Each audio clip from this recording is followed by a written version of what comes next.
Final question comes from Lea Movelle from the Social Justice Co-operative, Newfoundland and Labrador, formed in 2013. This group of activists speak out for social justice, connect the local with the global, and work with like-minded agencies for common social change. Lea is joining us live. I want to say quickly before Lea does join us that out in the field, I love the Social Justice Cooperative for propelling conversations and being big game changers and giving us news, because man, we need real news. Okay, so Lea, let's hand it over to you for that question. Hi everyone, I'm Lea. Thank you so much. Oh, Lea, sorry. Okay. Sorry about that. Go ahead. No worries. Thank you so much for including the co-op. Very grateful to be here. I have a two-part question. I hope that's okay. Part one. What do you think the convoy occupying so-called Ottawa right now says about the status of organizing on the right and the left? Do you worry that the right is out organizing the left? And part two, how can we bring more people into the fight against sexism, racism, ableism, anti-queerness, capitalism, and settler colonial border imperialism, AKA the state?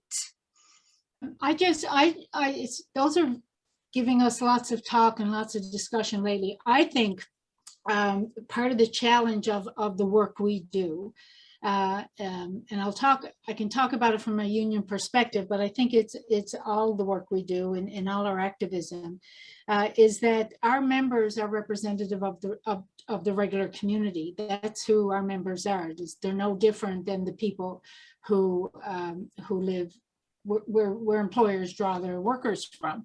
And so all the same values and inspirations and their point of views on things are all the same as the general public.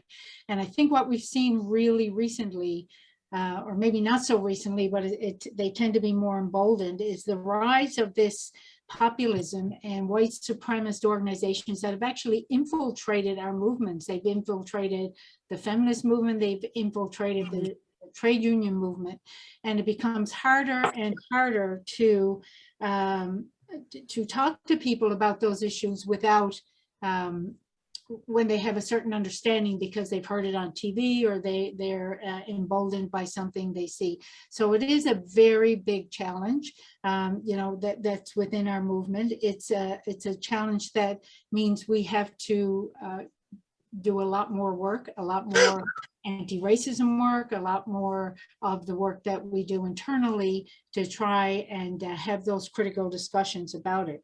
And it's very, very much part, I think, of what we've seen during this whole convoy in Ottawa, especially when we're talking about the right to protest and also the infiltration of the extreme right wing and the white supremacists in there, and how we talk to our own members about that and how we put the kind of lenses on it that we have to put in it. But make no mistake about it, it's very dangerous, and we absolutely have to work against that. Part of what we do internally then in dealing with that is that we have to step up the work that we're doing, and especially with our leadership, and the leadership have to step up in the work we're doing to draw attention to those, to work within our organizations more, and also to make those partnerships with the organizations that are doing the same fight. I think that's really important. And perhaps it means, as we change the structures of our organizations, having more of those conversations in the same room rather than having our work done in silos, because the stronger our voice is and the more we join together on that, I think will be very important. But it's absolutely something that we will have to mobilize and organize against, and continue to do that with support together. Excellent. Thank you, Mary. I would jump in here and say that I think that's an excellent question. I am terrified by the mobilization of the right and the racism that it represents. And it's just what's going on there really is quite distressful.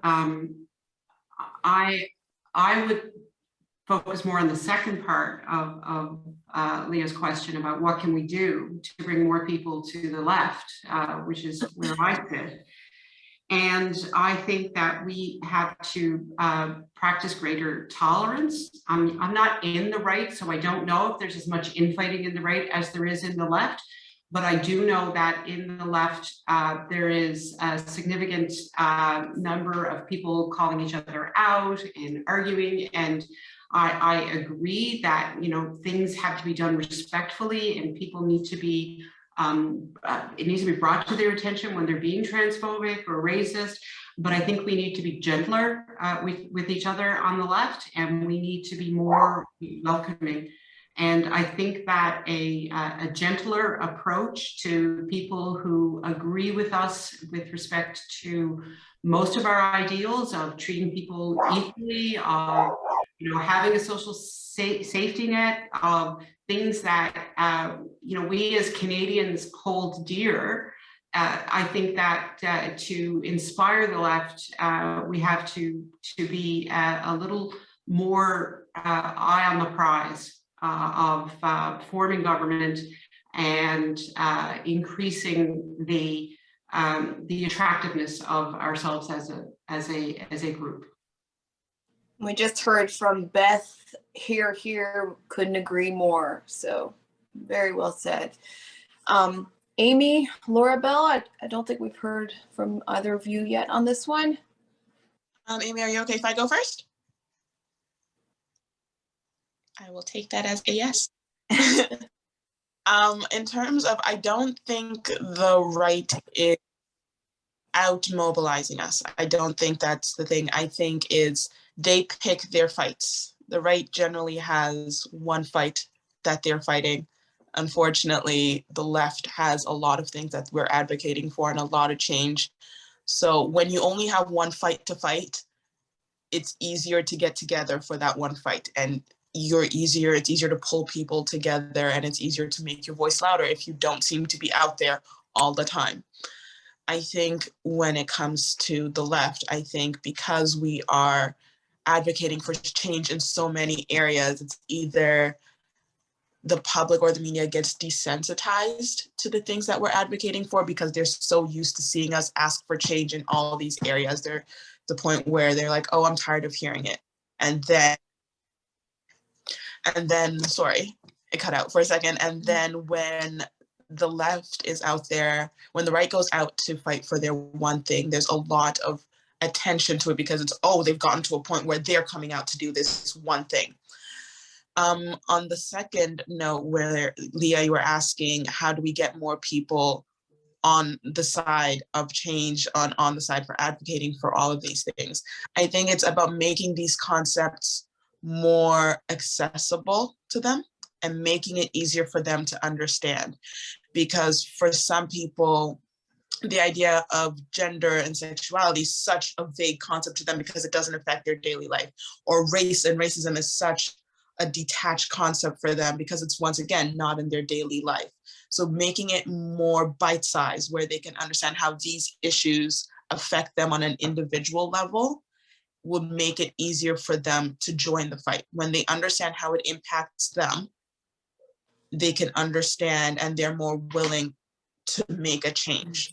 And I think that's the issue we run into on our side of things, that we're talking in such grand ideologies that for a lot of people, these aren't concepts they're used to dealing with in their daily life. If you're not Black, the issue of racism doesn't really affect you if you don't want it to be. If you're not on the part of the LGBTQ community, the issue of sexuality and gender identity is not your issue if you don't want it to be. It becomes an issue for some people when their kids either come out or they start dating someone who happens to be a visual minority. That's when these things become issues. So if we make them small enough that they become something that is part of their daily life, they are more willing to join the fight and join the crusade. So I think that's how we can then grow our communities. And as Lynn said earlier, we need to be, there's so much an issue on the left. Sometimes I feel that we're all struggling to be right, to be the best version of what we want to be. And I don't think we lose so much momentum when we're doing that. We need to understand that not everyone is always going to be right at the same time, but if you're all trying your best to be the most ideal version and not beating someone down because maybe they slipped here or there, we do hold people accountable, but we don't want to demoralize them. Gina Brown says equal point, excellent points. And I must, yeah, beautiful, very well said. Amy, I think we get to hear from you on this one. Yeah, it's an interesting question, because my gut reaction was like, yeah, of course they're out organizing us. Look at what they've been doing in such a short amount of time. But the more I kind of think about it, the more I don't think that's right. I don't think they're out organizing us per se. I don't think it's a matter of the right being able to mobilize. Sure, like they, you know, as far as social protest, they've accomplished a lot in shutting down Ottawa and, you know, all this stuff and raising a lot of money. But I think a lot of what they've accomplished, if you're looking at the Convoy, so much of it has been, you know, quote unquote successful in their eyes because they benefit from such like massive institutional support, right? Like, of course, the police aren't going to go tear down their barricades, right? And then because they don't, it's like, oh wow, they're more powerful, they're more organized. Well, no, they just like have the okay of their cop friends, right?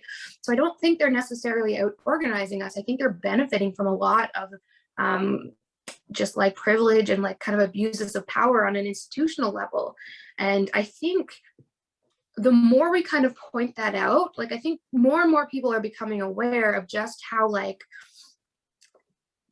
ingrained these power structures are in like every colonial institution out there across this land, like all of these police forces and the military and every level of government, like they naturally and inherently do not want change. Like they want to keep the status quo. And when the right is advocating for the status quo, like of course these big governments are gonna like, and police forces and militaries, like everything kind of will line up and make it look like the right is more organized because, you know, the governments have vested interest also in maintaining the status quo. Whereas, you know, here on the left, we do not want the status quo anymore.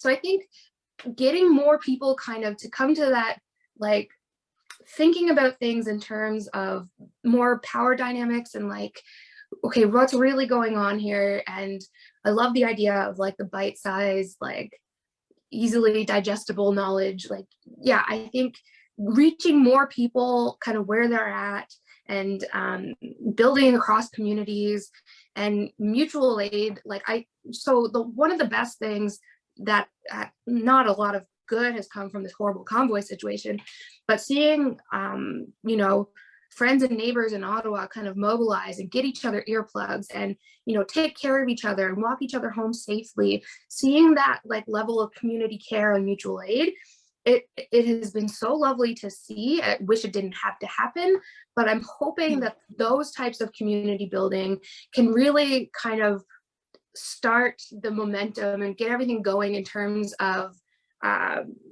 building towards a future that takes care of each other. And I think once people kind of, I think this is opening a lot of people's eyes to that fact, and you know, hopefully we can keep, you know, bring them into the fold and keep having those conversations and keep taking care of each other. Because I think once people realize that a lot of like what, at least in my mind, what the left wants is really to take care of one another and allow people to genuinely like be safe and happy and free, no matter who they are, what they want to do. Like, I think we could reach a lot of people. It's just, I don't know what it's going to take to kind of change minds to get us there. Excellent. I think, you know, topic that is on everyone's hearts and minds these days.